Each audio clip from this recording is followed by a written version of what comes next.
Guys, आज मैं आपको अपनी इस वीडियो में स्ट्रेट प्लाजो की कटिंग एंड स्टिचिंग बताऊंगी। दोस्तों वैसे तो मैंने कई बार बताया है, बट आप बोल रहे हो कि जो फ्रंट से छोटा और बैक से बड़ा होता है उस हिसाब से प्लाजो की कटिंग एंड स्टिचिंग बताऊं। तो देखिए आज हम उसी की कटिंग करेंगे। ये हमने पना है जो हमारा, ये थोड़ा ज्यादा ही ब्रॉड है, ज्यादा ही चौड़ा है, तो इसमें हम कट करेंगे। तो ये अगर आपके पास कम पन्हे का भी हो तो आप फ्रंट हिस्सा इसमें से और बैक हिस्सा बैक से निकाल सकते हो, बट हम देखते हैं कैसे निकलेगा इसमें। पहले हमने सबसे पहले ऊपर से जो हमारा अनइक्वल फैब्रिक है इसको इक्वल कर लेना है ऐसे। ये हमने सीधी लाइन ड्रॉ की।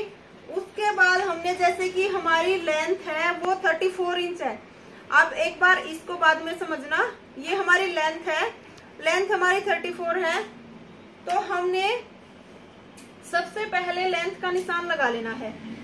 ऊपर से 1 इंच माइनस करना है, ऊपर से 1 इंच माइनस किया और जितनी लेंथ है वहां तक निशान लगा लेना है। उसके बाद 3 इंच हम एक्स्ट्रा लेंगे। ऊपर से 1 इंच माइनस किया, जितनी लेंथ है उतनी पर निशान लगाया, 3 इंच एक्स्ट्रा किया। उसके बाद इस पर हमने एक बार सीधी लाइन ड्रॉ कर लेनी है, जो हमने प्रॉपर लेंथ का निशान लगा था इसके ऊपर, और जो नीचे 3 इंच एक्स्ट्रा लिया था इसके ऊपर। ये मैंने सीधी लाइन ड्रॉ कर ली है। अब हम दोस्तों जो ऊपर से इसकी ब्रॉड लेते हैं वो कैसे लेते हैं ये आपको समझाऊंगी। तो ये देखिए, जैसे कि हमने सिर्फ ये 2 या 3 ही माप लेने होते हैं जो भी स्ट्रेट प्लाजो सिलेंगे। अगर हमारे पास सेपर पट्टी है तो हमने 2 या 3 ही माप लेने हैं, उसके अकॉर्डिंग हमारी पैंट बहुत ही, जो प्लाजो है स्ट्रेट, बहुत ही अच्छा बनेगा। तो ये मैंने लेंथ ली थी। उसके बाद ये हमारी कमर है, यानी कि जहां हम बांधेंगे, और ये हमारी हिप है। ओनली मैंने इनके अकॉर्डिंग ही प्लाजो सिलना है, तो ये मैंने माप लिए हैं। जैसे कि हमारी कमर है वो 36 इंच है। कमर का जो माप लेंगे वो हम आसन में यूज करेंगे। कमर का जो माप है वो हम आसन के लिए लेंगे, और जो हिप का माप है वो हम, जो हमारी ये ब्रॉड होएगी यहाँ से चौड़ाई, उसके लिए यूज करेंगे हिप का माप। तो सबसे पहले हम हिप का माप समझ लेते हैं। हिप हमारी जैसे कि 38 इंच है, तो 38 का जो 4th हिस्सा हो गया, 38 का 4th हिस्सा 9.5 इंच हो गया। 9.5 इंच में हमने 1.5 इंच प्लस कर देना है, उसका जो टोटल है वो हो गया 11 इंच। तो हमने ये निशान 11 इंच पर लगा लेना है।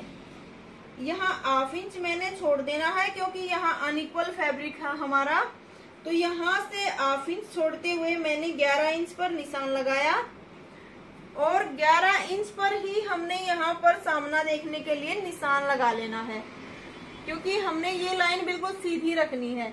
यहाँ एक बार हम सीधी लाइन ऐसे खींच लेते हैं।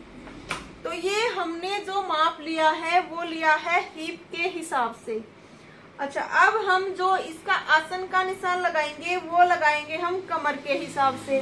तो जो हमारी कमर है वो है 36 यानी कि 36 इंच।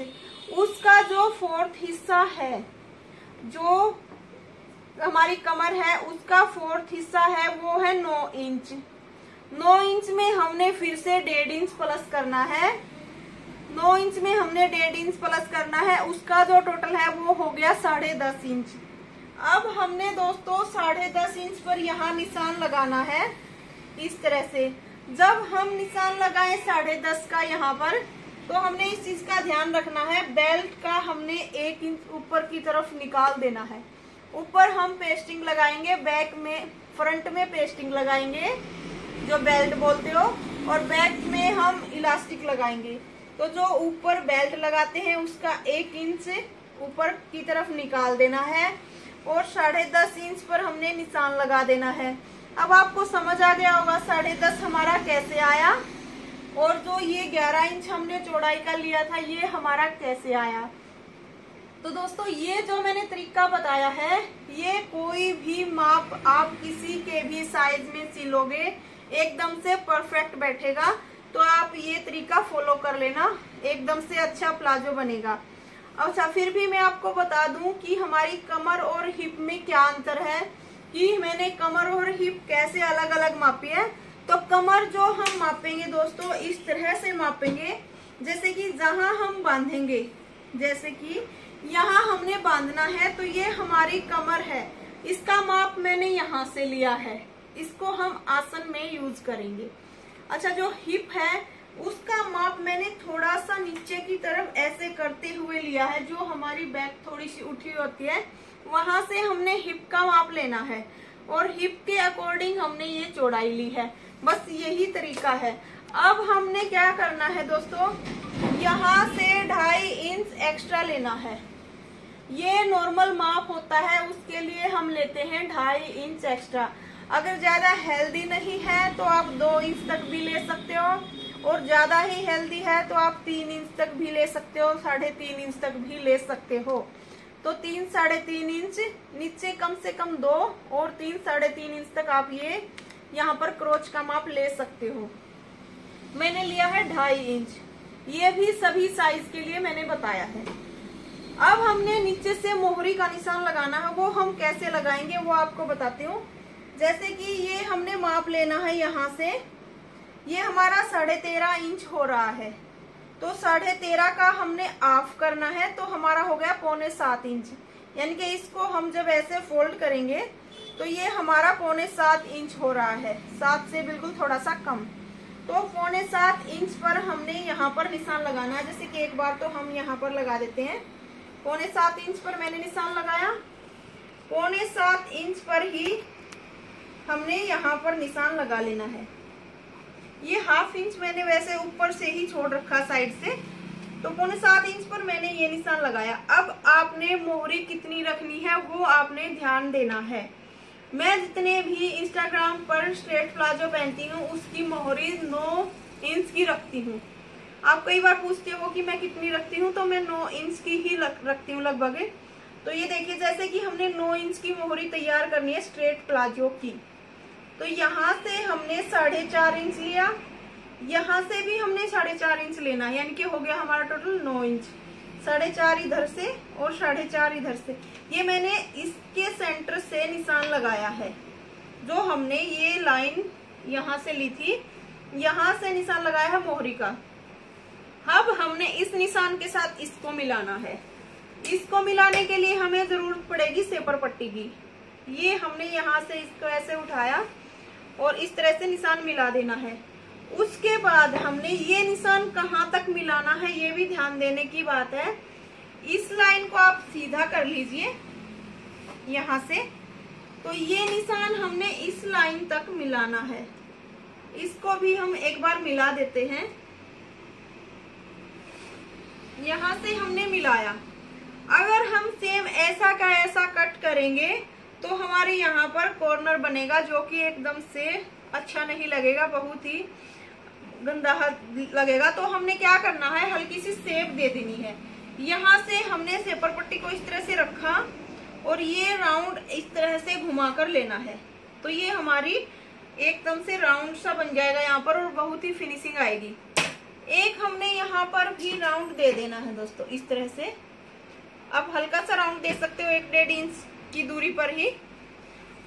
एक हमने जैसे कि एक प्लेट डालनी है। अगर आप स्ट्रेट प्लाजो बना रहे हो आगे बेल्ट वाला, यानी कि आगे बेल्ट पीछे इलास्टिक, तो आपने क्या करना होगा, जो हमने 6.25 इंच पर निशान लगाया था यहाँ से ऐसे, तो 6.25 इंच पर हमने यहाँ पर निशान लगाना है और हमने यहाँ पर प्लेटें डालनी है। वो प्लेटें हम 5 या 5.5 इंच तक डाल सकते हैं। ये मैंने 5 इंच पर निशान लगाया है, 5 5.5 इंच तक हम डाल सकते हैं। आप अपनी मर्जी के अकॉर्डिंग डाल लीजिए। ये हम दोनों प्लेटें डालेंगे। उसके बाद अगर हम चेक करना चाहें तो चेक कर सकते हैं, जैसे कि 4 यहाँ से बच गया हमारा और 5.5 यहाँ से बच गया, तो यानी कि 9.5 हो गया। जितना हमारा यहाँ पर आया था हिप का वो हमारा परफेक्ट बैठेगा, एकदम से फिटिंग बहुत अच्छी आएगी। ये हमने एक्स्ट्रा लिया था, वो प्लेटों के लिए लिया था। तो ये यहाँ तक आपको समझ आ गया होगा। अगर आपको और अच्छी थोड़ी सी फिनिशिंग से फिटिंग चाहिए है तो आगे से 1/2 इंच झुकाव कर देना। जो प्लेटें हम डालेंगे वहां से लेकर के और जो हमारा आसन है उस हिस्से की तरफ से 1/2 इंच झुकाव कर देना। बस ये हमारा फ्रंट हिस्सा तैयार हो गया है। अब हम इसकी एक बार कटिंग कर लेते हैं। तो यहाँ से ऐसे हमने यहाँ से एक बार इसको कट कर लेना है। हमने फ्रंट हिस्सा कट कर लिया है। अब इसका जो चौड़ापना है, इसकी वजह से हमने क्या करना है, इसके एक पन्ने पर ही ये कट जाएगा। तो इसको हम इस तरह से रखेंगे, यहाँ से ऐसे, और यहाँ से एक बार इसको अलग कर लेते हैं। ये हमने यहाँ से इसको अलग कर लिया। मैं इसको इस तरफ घुमा लेती हूँ ऐसे। तो ये हमने एक बार इसको अच्छे से बिछा लेना है। नीचे से हमने चेक करना है कि हमारा 7.25 इंच पर ही आए ये जो निशान है सेंटर का। तो एक बार हम नीचे वाले फैब्रिक पर 7.25 पर निशान लगाएंगे। ये हमने जरूर ध्यान रखना है इस बात का, क्योंकि जब आप बोलते हो कि हमारा तिरछा होता है, घूम जाता है, तो ये इसी वजह से घूमता है। अब जो बैक वाला हिस्सा है उसका निशान सेम उसी जगह पर नहीं लेते। जैसे कि 7.25 पर अगर आगे का लिया है तो पीछे वाले पर भी उसी 7.25 पर ही लेना पड़ेगा। तो हमने नीचे वाले निशान को इस तरह से एक बार मिला लेना है ऐसे। ये हमारा सेंटर से सेंटर मिलना बहुत जरूरी है। तो ये हमने एक बार निशान मिलाया। यहाँ से हमने बिल्कुल इक्वल ऐसे रखना है, और ऊपर से मैंने 2-2.5 इंच एक्स्ट्रा रखा था फैब्रिक, क्योंकि हम बैक से थोड़ा ऊंचा लेते हैं। तो यहाँ से हमने एक निशान लगा लेना है 2.5 इंच का। अगर आपका ज्यादा हेल्दी साइज है तो आप 2.5 से एक्स्ट्रा ले सकते हो। तो यहाँ से हमने 2.5 का निशान ले लिया है, और उसके बाद हमने जो हमने पहले निशान लगाया था 2.5 का, उसको सीधा कर लेना है ऐसे। यानी कि जो हमारा फ्रंट हिस्सा है वो यहाँ तक है। तो हमने ये सीधा कर लिया है जो 2.5 का निशान लगाया था, इसको ऐसे। उसके बाद हमने 1.5 इंच एक्स्ट्रा, यानी कि ये हमारा ज्यादा हैवी साइज नहीं है, इसलिए मैं 1.5 इंच एक्स्ट्रा ले रही हूँ। अगर ज्यादा ही हैवी साइज है तो आप ऊपर से भी 2-2.5 इंच एक्स्ट्रा ले सकते हो। ये जो मैंने 1/2 इंच झुकाव किया था उसको सीधा कर लिया है इस तरह से, और इसके ऊपर से मैंने 1.5 इंच एक्स्ट्रा लिया है। यहाँ से इसको ऐसे हमने मिला देना है ऐसे तिरछा। उम्मीद आपको यहाँ तक समझ आ गया होगा। जैसे कि ये लाइन हमने सीधी वैसे ही की है, और उसके बाद 1.5 इंच एक्स्ट्रा लिया है। हेल्दी के हिसाब से आप कम ज्यादा रख सकते हो। और यहाँ से भी मैंने 2.5 इंच एक्स्ट्रा लिया है। इसको हम एक बार ऐसे राउंड निशान लगा देते हैं। आप ये कई बार पूछते हो कि हम ये एक्स्ट्रा क्यों लेते हैं। तो ये देखिए दोस्तों, जिस तरह हम जब जैसे बैठते हैं तो नीचे की तरफ हमारी पैंट या प्लाजो ना खिसके, इसके लिए एक्स्ट्रा लेते हैं। और जैसे कि हमारा फ्रंट से बैक हिस्सा हेल्दी होता है, तो उस हिसाब से भी हमें पहनने में दिक्कत ना आए, इसलिए भी हम एक्स्ट्रा लेते हैं। यहाँ से हमने 1 इंच रखना है। यहाँ से ये हमारी पैंट यहाँ तक है, 1 इंच हमने यहाँ तक रखना है, और इसके साथ ऐसे मिला देना है। अच्छा, कई बार आप ये भी पूछते हो कि अगर बाई चांस हमारे पास सेपर पट्टी नहीं है तो ये एक्स्ट्रा निशान हम कैसे लगाएं। तो जो बैक हिस्से का निशान है 1 इंच हमने यहाँ से ले लेना है, और 1.5 इंच हमने जो हमारा हाफ है पैंट का वहां से ले लेना है, और उसके बाद जो 2-2.5 इंच जितना भी एक्स्ट्रा हमने रखना है वो वहां से लेकर के फिर उसके साथ ऐसे ऐसे करके मिला देना है। तो दोस्तों, उम्मीद है आपको बहुत अच्छे से समझ आई होगी कटिंग। अगर फिर भी कुछ समझ ना आई हो तो आप कमेंट में पूछ सकते हैं, मैं कोशिश करूंगी आपका रिप्लाई देने का। यहाँ से हमने इसको कट कर लेना है। यहाँ से जब हम कट करें तो हमने बिल्कुल इक्वल कट करना है। यहाँ से मैंने कोई भी एक्स्ट्रा नहीं लिया है, इधर से एक्स्ट्रा नहीं लेना, ओनली इधर से एक्स्ट्रा लेना है जो कि मैंने लिया है। नीचे से भी जो एक्स्ट्रा फैब्रिक था उसको कट कर देना है। यहाँ से भी हम कट कर लेंगे जो मैंने निशान लगाया था। ये दोस्तों बिल्कुल जो प्लाजो पैंट कट करते हैं हम उसके लुक में मैंने बताया है, और इसकी बहुत अच्छी फिटिंग आती है, बिल्कुल भी ये घूमता नहीं है। वैसे मैंने वीडियो डाली हुई है एक आध पहले भी, लेकिन ये थोड़ी सी और अच्छी से समझाने के लिए थोड़ी और फिनिशिंग से मैंने बनाई है। तो आप कमेंट में बताना कि आपको कैसी लगी। तो ये पैंट की कटिंग आपको दोस्तों समझ आ गई होगी। अब हमने इसकी स्टिचिंग करनी है। तो स्टिचिंग से पहले हमने क्या करना है, इसके आसन स्टिच कर देने हैं दोनों के। पहले जैसे कि बैक के साथ बैक का और फ्रंट के साथ फ्रंट का एक बार ऐसे कैसे उठा के हम आसन स्टिच कर लेते हैं, और उसके बाद एक साइड में जेब लगा करके साइड भी हम तैयार कर लेते हैं। ये देखिए हमने जो हमारा स्ट्रेट प्लाजो था उसको यहाँ तक तैयार कर लिया है। इनके हमने मोहरी तैयार कर ली थी, उसको फिर नीचे गिदरी वाली सिलाई लगा दी है। सबसे पहले हमने आसन तैयार किए थे, इस पर ये प्लेटें भी हमने डाल दी हैं, और एक जो जेब हम तैयार करते हैं वो भी हमने तैयार कर ली है दोस्तों। ये हमारी जेब होगी। इसके बाद हम इसके ऊपर, ये देखिए इसके ऊपर हम बेल्ट लगाएंगे। तो ये बेल्ट मैंने जो ये रोल आता है पेस्टिंग वाला, इसको लिया है। ये हम चुन्नट डालने के बाद जहां तक इसकी लेंथ होती है, यहाँ तक ऐसे इतनी हमने माप लेनी, थोड़ा एक्स्ट्रा ही ले लेना। इसको हम एक बार कपड़े पर तैयार कर लेते हैं। उसके बाद फ्रंट में हम ये लगाएंगे, और जो इसका ये बैक हिस्सा है इस पर हम इलास्टिक लगाएंगे। जब हमने नीचे से स्टिच इसको किया था तो हमने थोड़ा थोड़ा ओपन हिस्सा छोड़ा है यहाँ से, ताकि हम इसको तैयार कर सकते हैं। इसमें मैंने चैन नहीं लगानी है दोस्तों, तो आगे बेल्ट और पीछे इलास्टिक ऐसे ही लगाएंगे बस। तो ये देखिए ये हमने इसकी बेल्ट तैयार कर ली है। ये हमने कुछ इस तरह से तैयार की थी। फैब्रिक लिया था वो 4.25 साढ़े 4 इंच चौड़ा आपने ले लेना है। पहले हमने ये फोल्ड किया, उसके बाद हमने एक सिलाई और यहाँ पर लगा ली है। अब हम क्या करेंगे, जो हमारा ये उल्टी तरफ का हिस्सा है, फ्रंट हिस्सा, यहाँ से इसको लगाना स्टार्ट करेंगे, और इसके बाद इसको इस तरफ फोल्ड कर देंगे इस तरह से। तो ये हमारी बेल्ट लग जाएगी। और इस पर भी हमने 4 इंच की पट्टी लेकर के ऐसे रखना है, और फिर सिलाई लगा करके इसको भी ऐसे फोल्ड कर देना है, और फिर हम इसमें इलास्टिक डालेंगे। ये देखिए जैसे मैंने बेल्ट तैयार कर ली थी, और जो हम इलास्टिक डालेंगे उसके लिए हमने नेफा तैयार करना है। तो आप यहाँ से कहीं पजल ना हो जाए, इसलिए मैं बता रही हूँ। जब आप इसको ऐसे लगा लोगे एक बार पट्टी को, जो मैंने ये 4 इंच की पट्टी ऐसे लगाई है जैसे, तो इसको ऐसे फोल्ड करेंगे तो ये हमारा ऊंचा नीचा भी हो सकता है, जैसे कुछ इस तरह से। तो आपने क्या करना होगा, इसको आप एक बार ऐसे रखना, और यहाँ से चौक का निशान लगाना। अपोजिट साइड जो दूसरी साइड है इसकी, वहां पर भी चौक का निशान लगाना, और उसको जो फोल्ड करो तो इसको यहाँ से ऐसे ही फोल्ड करना, जैसे कि ये मैं आपको एक बार दिखा रही हूँ। ऐसे फोल्ड करके लेकर आना। जब इसको फोल्ड करो तो ये भी आपने ध्यान रखना है कि जितना हमारा इलास्टिक है उतना ही हमने लेना है, बिल्कुल थोड़ा सा एक्स्ट्रा, ताकि ज्यादा लूज ना रहे हमारा इलास्टिक। तो इलास्टिक कैसे डालते हैं वो भी मैं आपको बताऊंगी। एक बार मैं इसको अच्छे से पूरे को फोल्ड कर लेती हूँ। तो ये देखिए मैंने नेफा तैयार कर लिया है। तो हम इसमें इलास्टिक कितना डालेंगे वो मैं आपको बता रही हूँ। जैसे कि हमारी जो कमर थी वो थी हमारी 36 इंच, 36 का हम हाफ करेंगे, हो गया 18 इंच। तो 18 इंच में से हम 4 इंच माइनस कर देंगे। कोई भी किसी का कितना भी माप है, हमने यही तरीका फॉलो करना है, एकदम परफेक्ट आएगा। तो 4 इंच हमने माइनस कर दिया तो रह गया हमारा 14 इंच।